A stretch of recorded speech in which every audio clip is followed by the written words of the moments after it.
Hello বন্ধুরা, welcome back to my channel Mithimon 21। আর তোমাদের সাথে নতুন একটি সকালে নতুন একটি ভিডিও নিয়ে চলে আসলাম। দেখো, সকালবেলা ঘুম থেকে উঠেই বসে পড়েছিলাম চা নিয়ে। এটাকে সর্ষের তেল কেউ ভেবো না, এটা লিকার চা।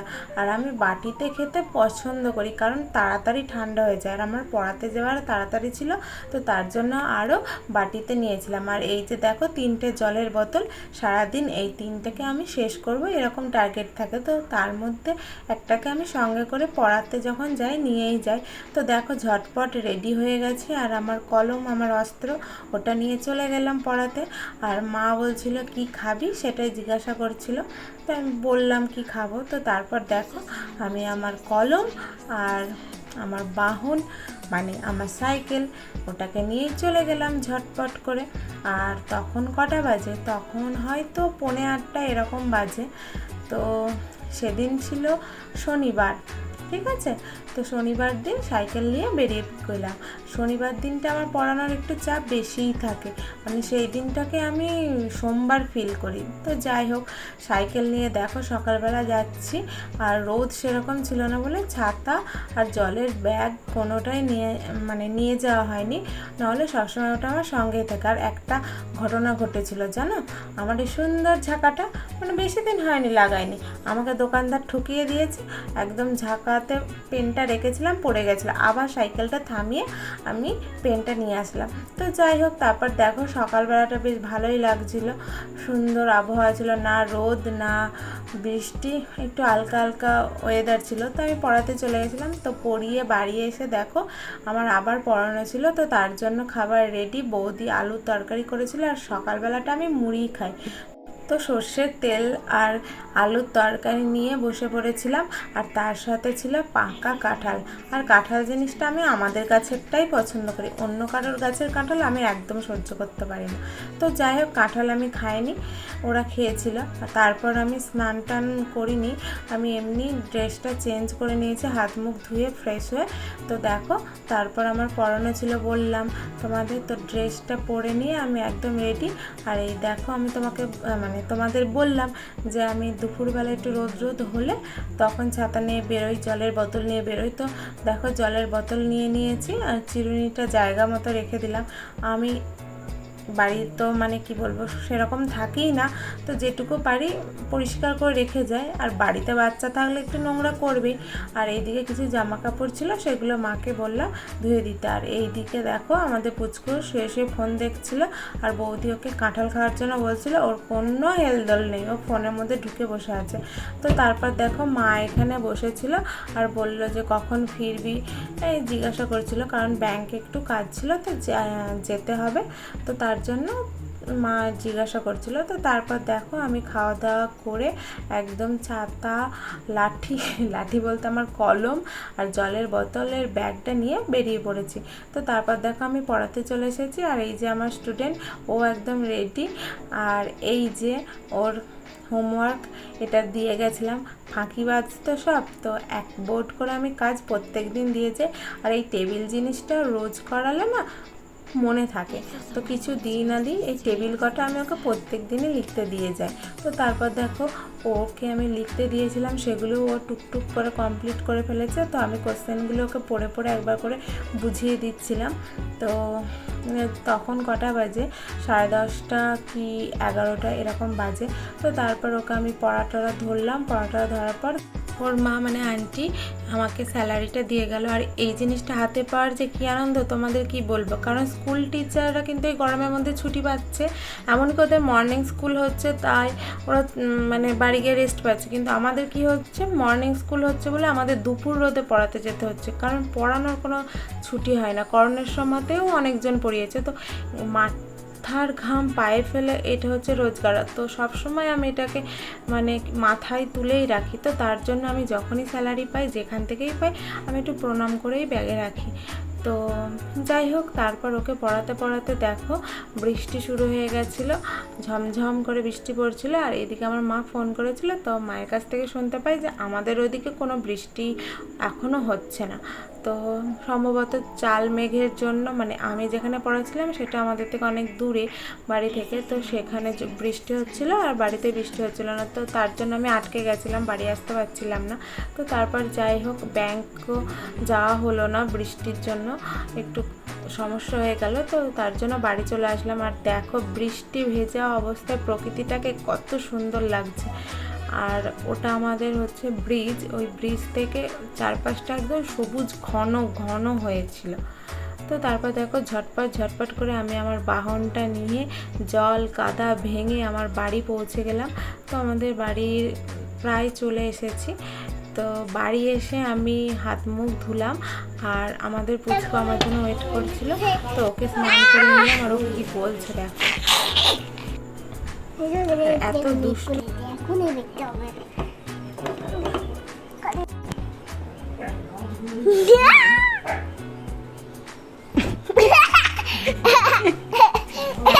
এত দুষ্ট আমাকে বলছে তাহলে আজকে খেতেও হবে না, স্নানও করতে হবে না, আর আজকে ঘুমাতেও হবে না, সারাদিন ফোন দেখলেই হবে।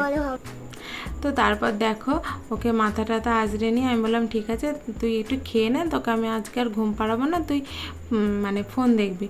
তো তারপর ওকে বুঝিয়ে টুঝিয়ে আমি খেতে পাঠিয়ে দিলাম। তারপর আমি স্নান করে নিলাম ঝটপট করে, আর অর্ধেক বৃষ্টির ফোঁটা ফোঁটা একদম ভিজে গেছিলাম। আর এই দিকে আমি স্নান করতে করতে আমাদের এদিকেও বৃষ্টি শুরু হয়ে গেছিলো।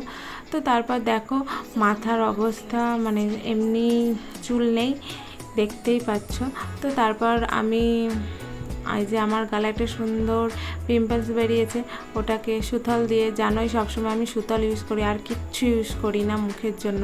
তো সুতলটা একটু লাগিয়ে নিলাম জল দিয়ে। তারপরে তখন কটা বাজে, 1:30 কি 2 বাজে, তো আমার আবার পড়ানো ছিল। তো তার জন্য আমি তাড়াতাড়ি করছিলাম যে খাওয়া দাওয়া করে একটু রেস্ট নেব। আর এই বৃষ্টির জল মাথায় পড়লেই হলো, ব্যাস আমার সেদিনটার গল্প শেষ, ইতি। মানে আমার মাথা যন্ত্রণা যে এত পরিমাণে হবে আমি কি করব মানে বুঝতে উঠতে পারি না, ওর থেকে মানে দাঁতে যন্ত্রণাও কম যন্ত্রণা। তো যাই হোক দেখো আমি স্নান টান করে নিয়ে একদম চুল টুল আসলে একদম রেডি। তারপরে এই যে আমার জলের বোতলে এতটা খাওয়া বাকি ছিল, একটুখানি খেয়ে নিলাম জল। তো তারপর মা বললো যে শনিবার, তো শনিবার হলেই আমাদের বাড়িতে পাঁপড় ভাজা আর ডাল হবেই। তো মা বললো ঝটপট করে একটু পাঁপড়টা ভেজে দে। আর আমাদের পুচকু ও মাছ ছাড়া একদমই ভাত খেতে পারে না, তো ওর জন্য একটা মাছ রাখাই থাকে, তো ওই মাছটা আমাকে এনে দিতে বললো। ও ভাত খাচ্ছিল, তো আমি মাছটা আনতে গিয়ে বেড়ালটাকে দেখতে পেলাম, তো বেড়ালটাকে বলছিলাম খাবি, তো বেড়ালটা আমাকে খাবি তো পরের কথা, আমাকে দেখেই ঝেড়ে দৌড় দিল।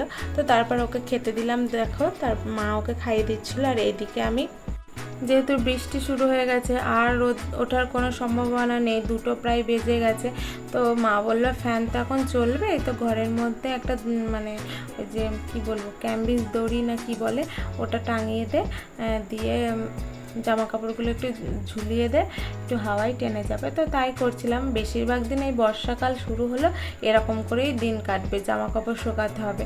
তাও অতটাও পছন্দ না আমার, কারণ একটু ভেজা ভেজা সোদা সোদা গন্ধ হয়। তো যাই হোক মায়ের শাড়িটা মেলে নিলাম। তো তারপর তোমাদের বললাম যে পাঁপড় ভাজা করব।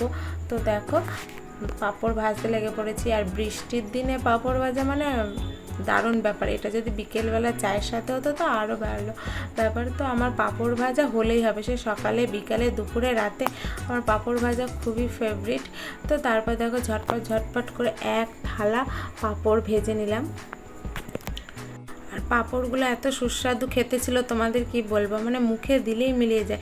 কিছু কিছু পাঁপড় আছে যেগুলো খেলে গ্যাস অম্বল হয়, কিন্তু এই পাঁপড়গুলো কোনো ব্যাপার না, এত হালকা আর এত মুচমুচে কি বলবো। তো যাই হোক দেখো এক থালা পাঁপড় ভেজে নিয়েছি, আর কত সুন্দর লাগছে বৃষ্টির মধ্যে। তো একটা ছবিও আমি তুলে নিয়েছিলাম।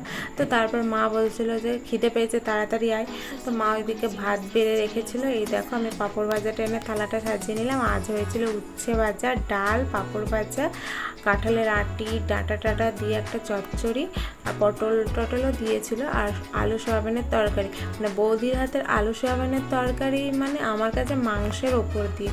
তো সব কটা তরকারিই বৌদি করে গিয়েছিল, ও ম্যাক্সিমাম দিনই রান্না করে রেখে যায়। তো বৌদির আসতে দেরি ছিল, তো ও ফোন করেছিল, খেয়ে নিতে বললো, তো আমরা খেয়ে নিচ্ছিলাম। আর তোমরা জানো আমার খেতে বসলে ফোন তো লাগবেই।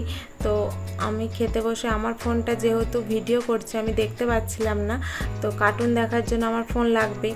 তো আমার দাদার মেয়েকে বলছিলাম যে ফোনটা তুই দিবি নাকি আমি দেখব। তো ও বলছিল যে না আমি দেখবো, আমি আজকে ঘুমাবো না। তো ওর সাথে আমার লেগে গেছিলো কথা কাটাকাটি, মানে যা হয়। তো তারপরে দেখো শেষ পাতে ছিল তেঁতুলের আচার। এই আচারটা বৌদি অনেক দিন আগে বানিয়েছিল। তো পাঁপড়ের সাথে তেঁতুলের আচার খুবই ভালো লাগে। তো পাঁপড় আর তেঁতুলের আচার খেয়ে দুপুরবেলা ঘুমিয়ে পড়েছিলাম। তো ঘুম থেকে উঠে পড়ানো ছিল, তো সেখানে পড়াতে গিয়েছিলাম।